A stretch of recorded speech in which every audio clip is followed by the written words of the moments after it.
I always believed I'd leave this world quietly, sitting on my porch, watching the Montana mountains fade into evening light.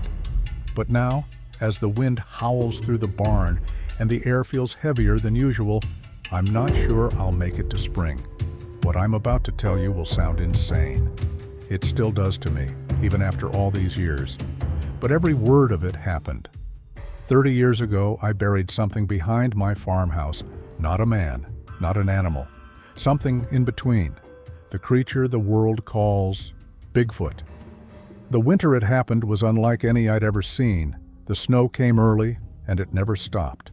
For 3 straight days, the wind screamed across the valley, bending trees until they groaned and splitting the air with sounds that didn't belong to the weather. Out here, miles from the nearest neighbor, silence has a texture. You learn to tell the difference between the sigh of a branch and the weight of footsteps. That night, I heard both. It started with a low moan somewhere in the woods, too deep and heavy to be the cry of any animal I knew. I thought maybe a bull elk had broken a leg or a bear had stumbled into one of the old steel traps that still rusted in the hills. I grabbed my coat, my flashlight, and the rifle I kept by the door, habit, not fear, and stepped out into the blizzard. The snow was waist deep, the kind that swallows your sound and reflects your light back into your face. I followed the noise for what felt like an hour, each gust erasing my own footprints behind me.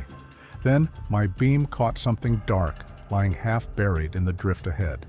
At first, I thought it was a man, huge, dressed in thick furs, maybe a trapper who'd lost his way. But as I drew closer, the shape shifted in the light. The fur wasn't clothing. It was part of him. His shoulders were massive, his arms too long, his face too human to belong to any bear. He was breathing, shallow, ragged breaths that steamed in the cold air. Instinct told me to run, but something else held me there. Maybe it was the eyes. When they opened, dull amber under the frost, I saw not rage or hunger, but pain, the kind that asks for help without a sound. I don't know how long I stood there just staring. Then I dropped to my knees, brushed the snow away from his face, and felt for a pulse. There was one, weak, fading. He was alive. I couldn't leave him there. Whatever he was, he didn't deserve to freeze. I fetched my old sled from the barn, the one I used for hauling hay, and dragged his heavy body through the storm. Every step felt like pulling a secret I'd never be able to hide again. By the time I got him inside, the fire had nearly gone out. I threw wood into the stove until the iron glowed red and stripped off the layers of ice clinging to his fur. He smelled of wet earth and pine sap, not rot or decay, the scent of something ancient and wild. He stirred once, a low rumble in his chest, and then went still. I sat beside him all night, feeding the fire, watching frost melt from his massive hands. When dawn came, the storm had eased, but inside the barn, the air felt hollow. He wasn't breathing anymore. For a long time, I didn't move. The rifle leaned against the wall, forgotten. The fire popped softly, and the light from the window fell across his face. In that pale glow, he didn't look like a monster. He looked peaceful, almost human. Whatever had brought him here, hunger, injury, or some instinct beyond our understanding, had ended quietly on my floor. I thought about calling the sheriff, the ranger station, anyone, but what would I say? That a creature from folklore had wandered onto my land? They'd laugh, or worse, they'd come. Men in uniforms, trucks, cameras, scientists, reporters. They'd dig up my property, drag the body away, and turn it into a spectacle. Out here, a man's silence is his protection. So I did what no one else would have done. I buried him. Behind the barn, near the old spruce tree that's been struck by lightning twice, the ground stays soft even in winter. I dug until my back screamed, the shovel hitting rocks and frozen roots. By the time I lowered him in, the snow had begun to fall again, covering his shape before the dirt did. When it was done, I marked the spot with a single stone, no cross, no name, nothing that could draw attention. That night, the wind returned. It rattled the windows and made the eaves moan. But beneath all that noise, I thought I heard something else. A sound coming from the woods, low and steady, like a voice calling from far away. I told myself it was just the wind finding its way through the trees. Still, I couldn't sleep. I'd buried more than a body that day. I'd buried the truth, and part of myself with it. It happened in the winter of 1993, a season so cruel that even the mountains seemed to groan under its weight.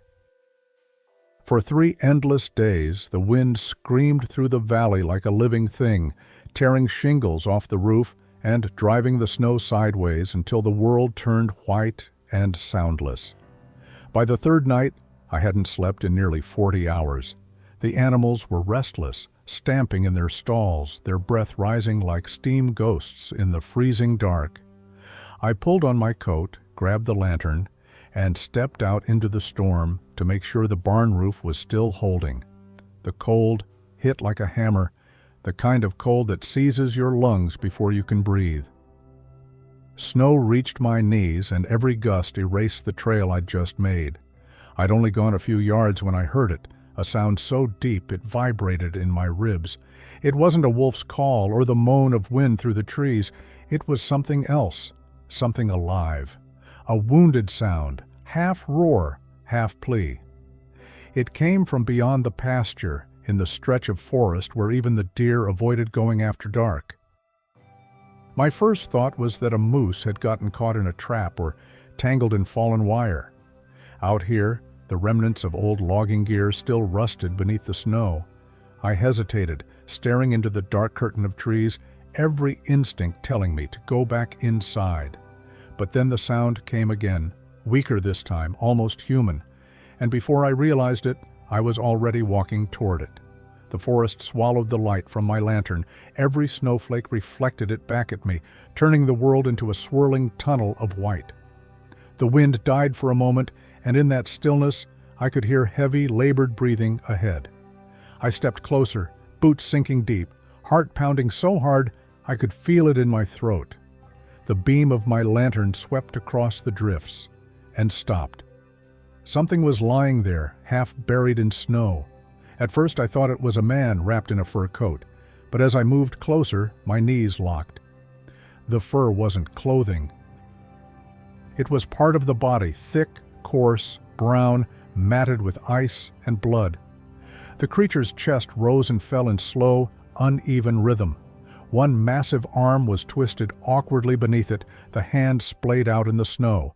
A hand with 5 fingers, long and human-like, but twice the size of mine. I couldn't move. Every story I'd ever heard as a child about the wild man of the woods came rushing back.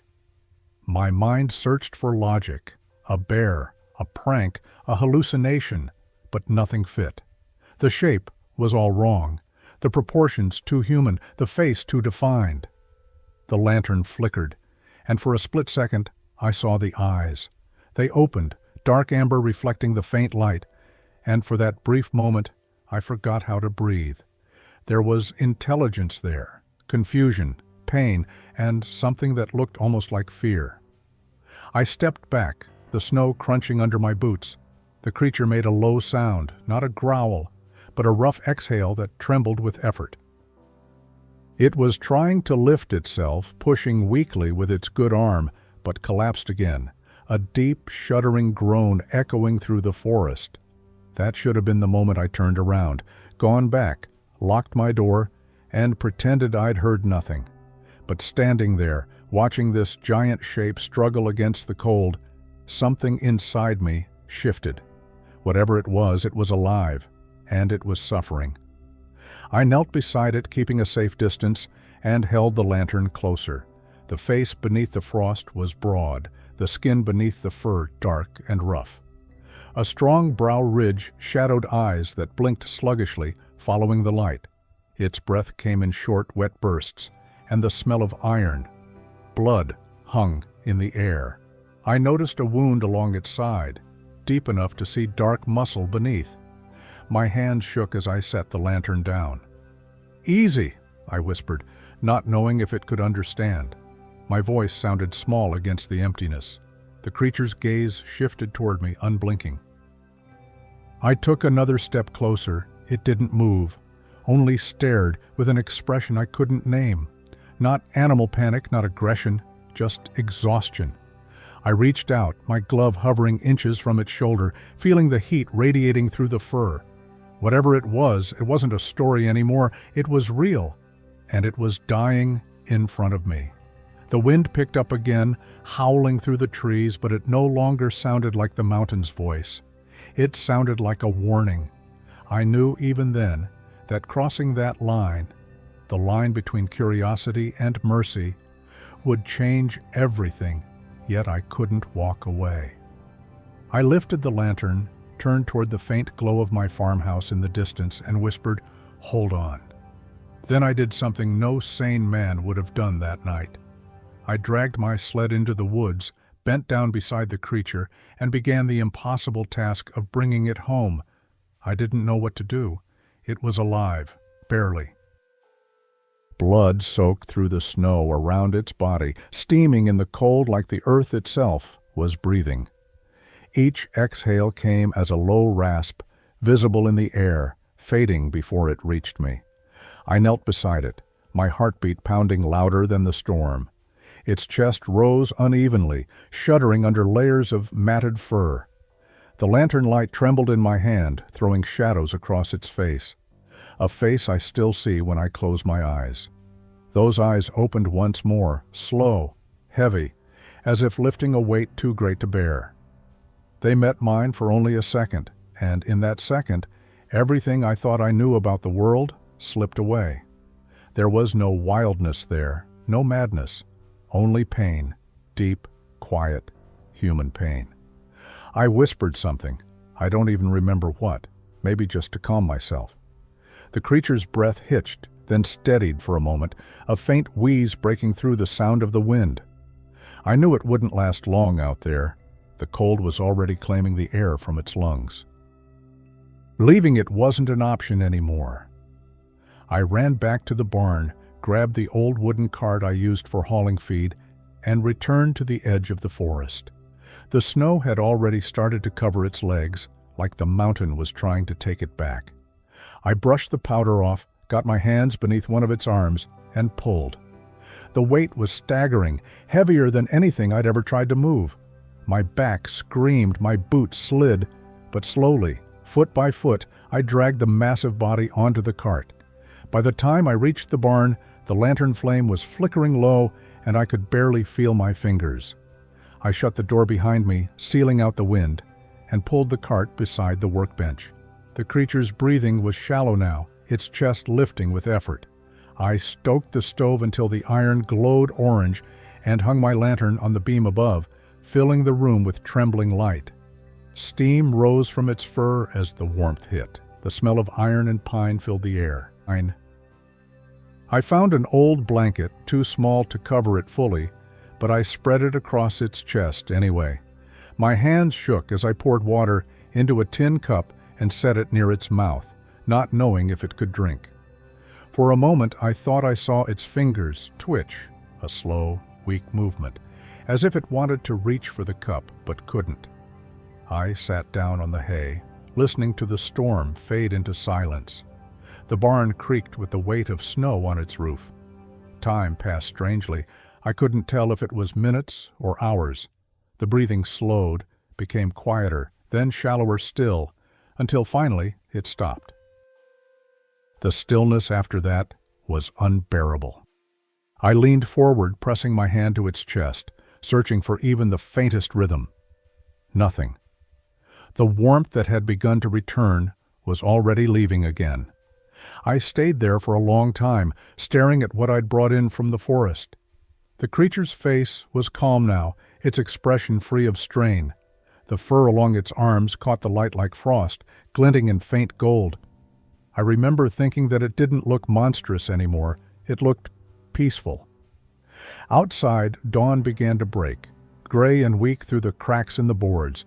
I realized I was still holding its hand, enormous, calloused, and strangely human. I told myself I'd wait until daylight, that I'd think of something rational to do. Call someone. Tell the sheriff.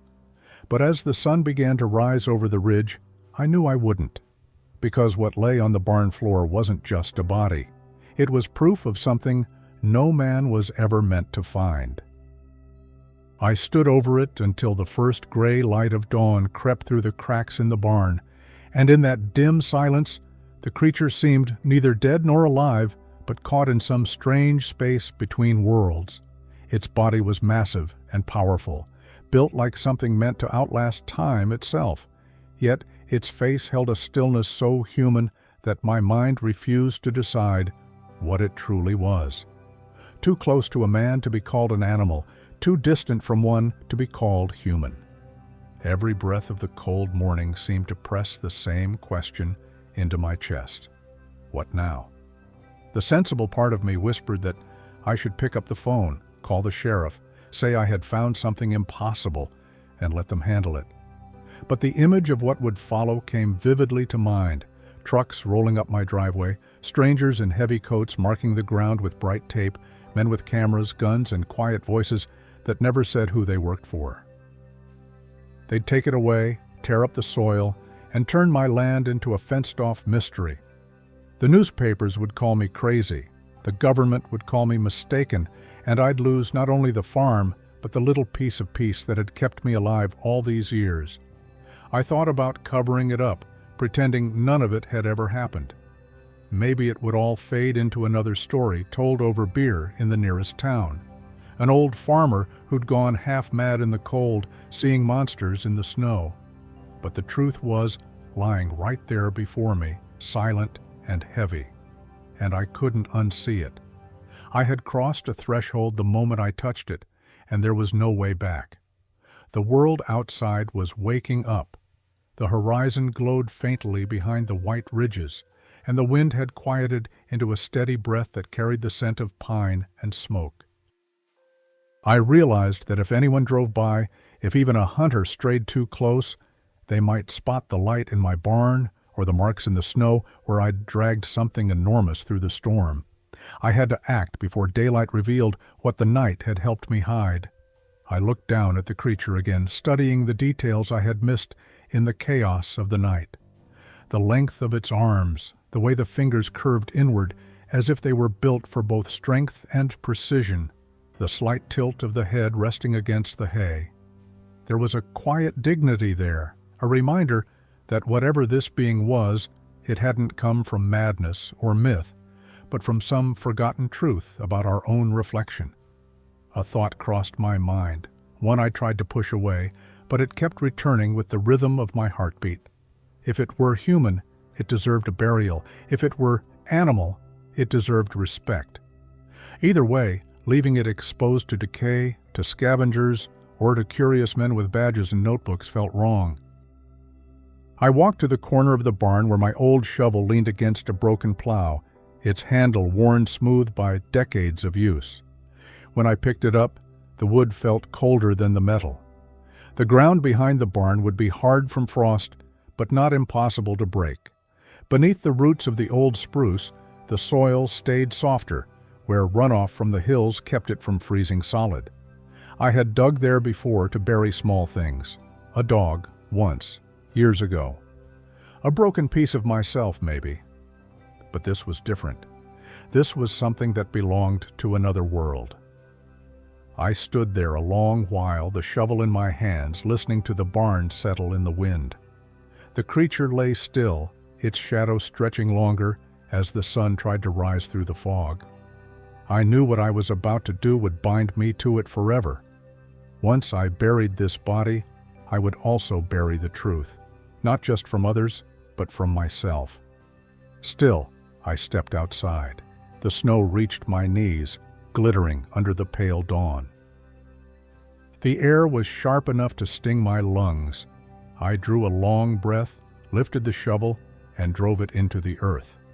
The sound it made, the crack of frozen soil giving way, echoed through the silence like a verdict.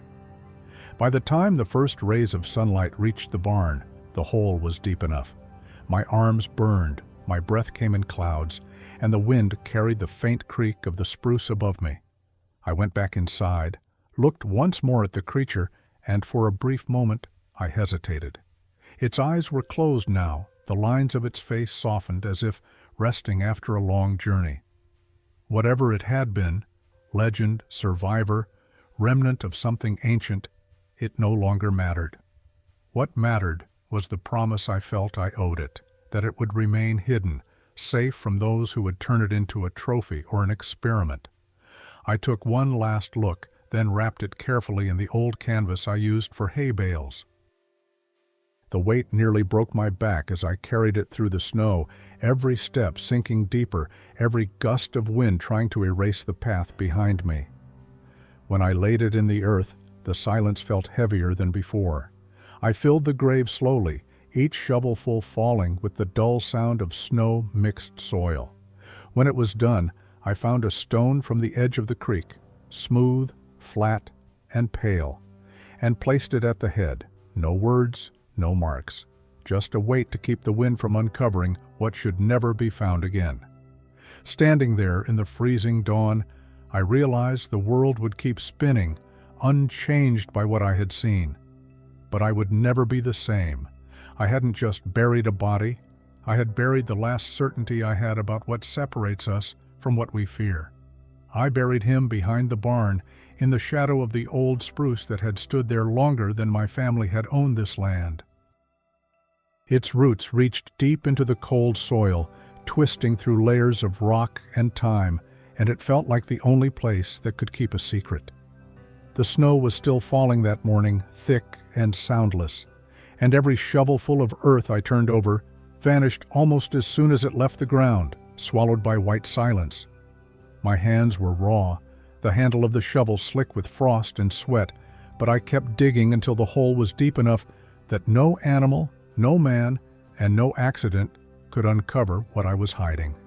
When I finally laid him down, wrapped in the heavy canvas I used for hay, the wind stopped for the first time in days.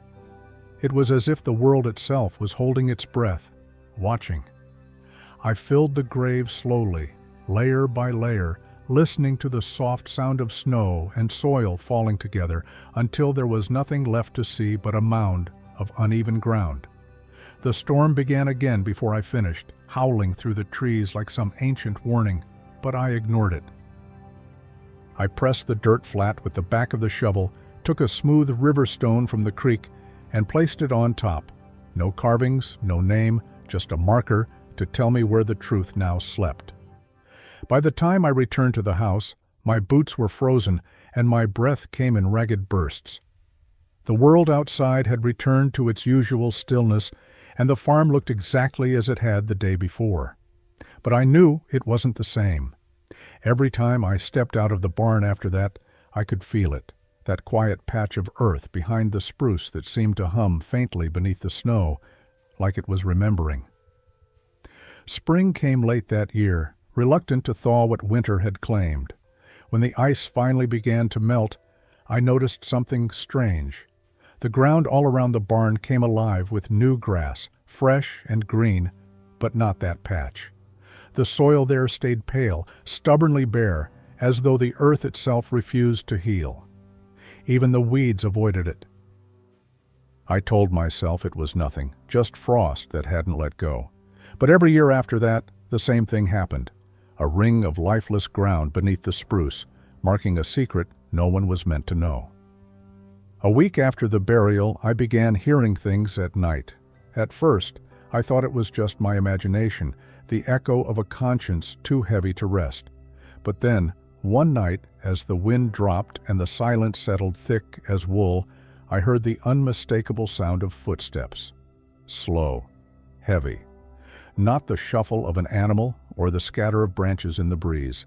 This was different, measured, deliberate. I sat up in bed, every sense straining toward the sound.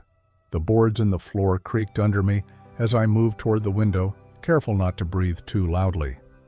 Outside, the snow glowed faintly under the moonlight, untouched except for a trail of deep prints leading from the tree line to the barn.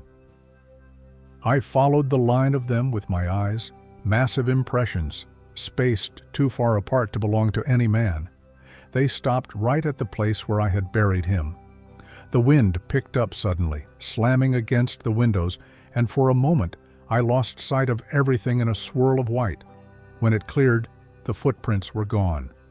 Only the flat, bare patch of ground remained, unbroken and smooth, as if it had never been disturbed. I told myself the snow had drifted, that the wind had erased the tracks, that there was a simple, natural explanation. But when I stepped outside at dawn, the lie fell apart. The stone was no longer where I had left it. It hadn't been thrown or rolled aside by the wind. It had been moved, carefully, deliberately, and placed upright at the head of the grave, as if someone had set it there with purpose. I stared at it for a long time, the shovel still in my hand, the morning air sharp against my skin. No animal could have done that. No storm could have arranged the earth so neatly. Something or someone had come in the night, walked to that grave, and marked it again. From that day on, I avoided the back of the barn after sunset. I kept the lanterns burning longer, the doors locked tighter, and yet some nights, when the air was still and the snow muffled every sound, I could swear I heard it again. The slow crunch of footsteps, the faint shifting of the stone, the whisper of something vast and unseen, moving just beyond the edge of the light. The nights grew stranger after that. At first it was just the feeling of being watched, that subtle weight in the air, the sense that the silence outside the window wasn't empty, but listening. Then came the lights. Headlights, cutting through the trees in the far distance, weaving between the trunks like cautious predators. They always stopped near the same place, the edge of the woods where the old road turned to dirt, too rough for anyone who didn't belong there.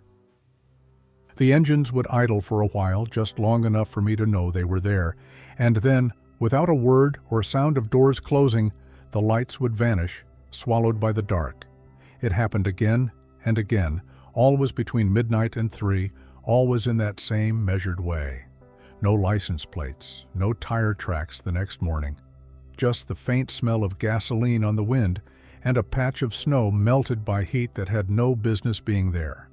I told myself it was hunters, lost teenagers, maybe someone hauling timber under the radar, but in my gut I knew it wasn't.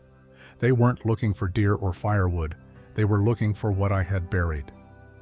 One night the sound came closer, gravel crunching under boots, voices too low to make out, and then silence so deep it made the ticking of the clock in my kitchen feel deafening. I sat in the dark, every lamp off, holding my breath as someone walked up to the porch. 3 deliberate knocks echoed through the door, steady and calm. I didn't move. The house seemed to hold its breath with me. Then came the voice, male, firm, almost polite, but too controlled to belong to an ordinary man. "You saw something," he said. No question, no introduction, just a statement of fact. The tone was practiced, professional, drained of all warmth. It's better if you forget. And then, before I could even process what I'd heard, the footsteps receded. The sound of a car door closing broke the stillness, and the engine started without hesitation. I ran to the window, but by the time I looked out, the road was empty, blanketed in white. No tire marks, no trace at all. That was when I understood that they knew. Whoever they were, men with government tags, researchers, or something else entirely, they knew what had happened. They knew what lay beneath the spruce, but they hadn't found it, not yet. From that night on, I learned to live in quiet defense. I stopped answering the door after dark. I covered the barn windows with heavy boards. The radio stayed off most evenings, and I memorized the sound of every engine that passed on the distant highway, so I'd know when one didn't belong. The land itself seemed to grow more alert, as if it shared my unease. The coyotes went silent, the birds abandoned the spruce grove, and even the wind sounded different when it passed through those branches. Years began to fold into each other after that. One winter bled into the next, and still the secret stayed where I had left it. I kept my promise, or maybe my punishment, and said nothing. 30 years of silence, and the weight of it pressed on me like another layer of earth. The ground behind the barn became more than a grave. It became a border I dared not cross. Every time I looked toward it, I felt that strange pull, like guilt disguised as gravity. There were nights when I'd wake to the sound of something distant, faint thuds that echoed from the forest, like the rhythmic beating of hollow wood, followed by long, low calls that didn't belong to any animal I knew. Sometimes I'd step out onto the porch just to listen. The air would be perfectly still, but the sounds would continue coming from deep within the valley, carried on some invisible current. It wasn't the wind.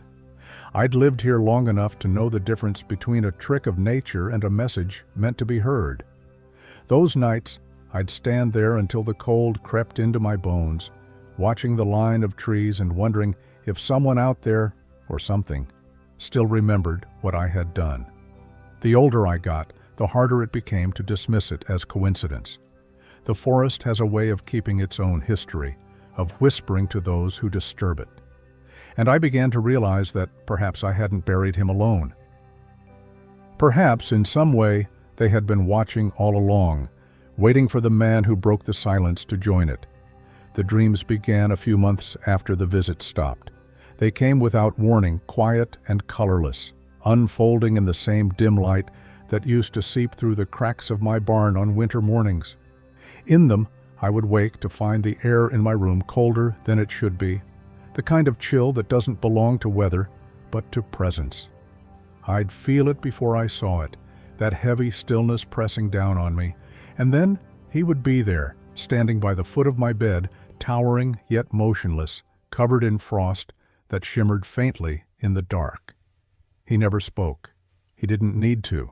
His eyes, those same amber eyes that had looked at me from the snow all those years ago, were fixed on mine, calm and unblinking. There was no anger in them, no menace, only a deep, unbearable sadness, as though he were asking a question I could never answer. Why did you hide me? Why did you bury the truth? I'd try to speak, to explain that I had done it out of fear, out of some misguided sense of mercy, but my mouth would not move. The words would die in my throat, and I would wake drenched in sweat, my heartbeat loud in the silence of the room. Each time it happened, I'd light a candle just to prove I was alone, but the feeling lingered that someone, or something, was still waiting for my reply. The dreams came and went with the seasons, and with time, I began to dread sleep itself. I told myself they were only guilt wearing a familiar face, memories stitched together by loneliness. But deep down, I wasn't sure. There are some dreams that feel borrowed, as if they belong to someone else entirely, someone who remembers more than you do. Last spring, when the frost finally released its hold on the land, I went out to mend the fence near the old spruce. The ground there had always been different, firmer, quieter, unwilling to grow. But that morning, something was wrong. The soil looked disturbed, lifted in uneven mounds, as though something beneath had tried to breathe again after a long sleep. I crouched down, brushing away the last of the melting snow, and saw that the earth had been dug into, not deeply, but just enough to show fresh soil, dark and moist. At first I thought it might have been an animal, maybe a raccoon or a bear searching for grubs. But then I saw the impressions left in the mud. They weren't paws. They were footprints, broad, flat, and long, pressed with a weight too deliberate to be the wandering of a beast. They looked human, almost. The prints led from the spruce toward the tree line, where they vanished in the grass. I followed them only a few yards before they faded completely, swallowed by the forest floor.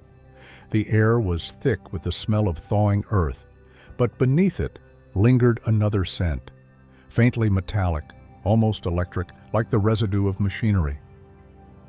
A few days later, my neighbor, old Carl from down the ridge, came by to borrow fuel for his generator. He mentioned almost offhandedly that he'd seen government types near the northern creek the week before. 3 men in dark jackets carrying odd-looking devices with long antennas. He said they'd been scanning the ground, walking in precise grids, speaking into radios that crackled with static. They weren't surveyors, he said, spitting tobacco into the dirt. Didn't look like locals either. One of them kept checking some kind of monitor, like they were hunting something that moves underground. I asked him if he'd seen which way they went, but he just shook his head. Back into the woods, toward your side. That night, I didn't light the lamps. I sat by the window, watching the dark field stretch out toward the spruce, waiting for the faint glow of headlights or the flicker of a distant beam through the trees. None came. But long after midnight, when the wind fell silent, I thought I heard a rhythmic pulse beneath the ground, a soft mechanical hum that came and went in intervals, as though the earth itself had begun to breathe again. Whether it was the machines of men or the stirring of something far older, I couldn't tell. All I knew was that the soil had shifted, and with it, the uneasy boundary between what I had buried and what refused to stay buried. I've come to understand that silence can rot a man from the inside out. It starts as a whisper of doubt, a small voice that says, "Wait a little longer," until one day that voice becomes the only thing left. For 30 years, I've carried this secret like a stone in my chest, and now that my hands shake and my breath comes shorter each winter, I know I can't keep it buried much longer. If I don't speak now, the truth will die with me, and that would make everything I've endured mean nothing. I'm not telling this for attention or money, and I don't expect anyone to believe me. I've lived long enough to know how people react to stories like this. Some will laugh, others will twist my words, and a few might come searching for proof, turning my home into the kind of spectacle I've feared my entire life. But somewhere out there, maybe someone will listen, not with curiosity, but with understanding. I just need someone to know that it happened, that they are real.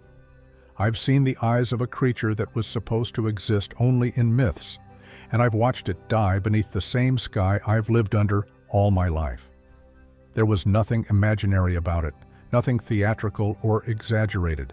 It bled, it breathed, it looked back at me, and that look has followed me through every year since. For decades, I convinced myself that staying silent was an act of mercy, that by protecting the secret, I was protecting them. But silence isn't peace. It's a weight that only grows heavier with time. Every sound in the woods, every flash of movement near the tree line, every story whispered in the nearby town about shadows in the valley, all of it has kept the truth alive in ways I could never kill, no matter how deep I buried it. Still, I didn't speak. I didn't write a word, not because I feared being called a liar, but because I feared the opposite, that someone might believe me. That was the part people never understood. I wasn't afraid of ridicule. I was afraid of attention. I imagined the headlines, the scientists, the men in unmarked trucks returning to my property with their instruments and their calm, sterile voices.